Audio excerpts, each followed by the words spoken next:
Chair table নেই বাহারি কোনো সাজসজ্জা। তারপরও প্রতিদিন রাজধানীর বিভিন্ন ফুটপাত ঘেঁষে ভিড় জমে কয়েকশো মানুষের। কেউ দিনমজুর, কেউ রিক্সা চালক, কেউ বা ভিক্ষুক অথবা আশ্রয়হীন পথশিশু। তারা আসেন একটি বিশেষ হোটেলে, যার নাম ভালো কাজের হোটেল। এখানে খেতে বিনিময় হিসেবে লাগে না কোনো টাকা, তবে জানাতে হয় শুধু একটি ভালো কাজের কথা। আর এ কারণে এর নাম হয়েছে ভালো কাজের হোটেল। প্রতিবন্ধী একজনের আসছে, পানি পড়ে এনে দিয়েছি, হাত ধোয়া দিয়েছি, এগুলো কাজ। আইতে সময় কারণ বাজারের মাথায় একজন অন্ধ মানুষকে রাস্তা পার করে দিয়েছি।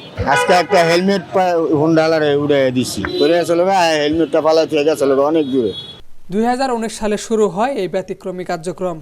এখন রাজধানীর অন্তত 12টি জায়গায় নিয়মিত চলে এই কার্যক্রম।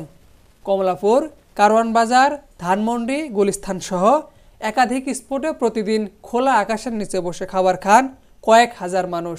আমাদের মোট 14টা শাখা আছে, ঢাকায় 12টা, কুড়িগ্রামে একটা, চট্টগ্রামে 2টো। এর স্বেচ্ছাসেবীরা জানান, এখানে যারা আসেন তাদের কাছ থেকে কোনো টাকা নেওয়া হয় না। তারা শুধু জানতে চান আজ বা গতকাল কোনো ভালো কাজ করেছেন কিনা। এভাবে প্রতিদিন প্রায় 3000 মানুষের মুখে খাবার তুলে দিচ্ছে তারা।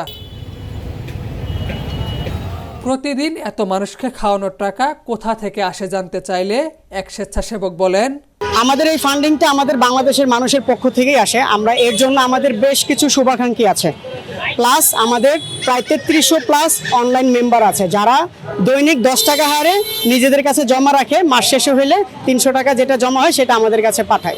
ভালো কাজের হোটেলের আয়োজকরা বলছেন, এই কার্যক্রম ঢাকার বাইরে অন্যান্য জেলাতেও ছড়িয়ে দেওয়ার পরিকল্পনা আছে, যাতে দেশের প্রতিটি প্রান্তে ছড়িয়ে যায় মানবিকতার এই দৃষ্টান্ত।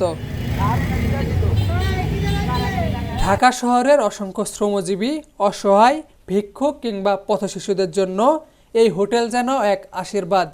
একই সাথে এই কাজের মাধ্যমে তারা ভালো কাজে উৎসাহিত হন। তাই অসংখ্য মানুষের কাছে এটি শুধু একটি হোটেল নয়, বরং একটু আশা এবং ভালো কাজের প্রেরণা। ইউএফটি ফার্স্টের সাথে ট্রেড করুন যে কোনো জায়গা থেকে। ক্যাম্পাসে ক্লাসের ফাঁকে, ঢাকার জ্যামে বসে কিংবা ঘরে বসে, ট্রেডিং এখন হাতের মুঠোয়।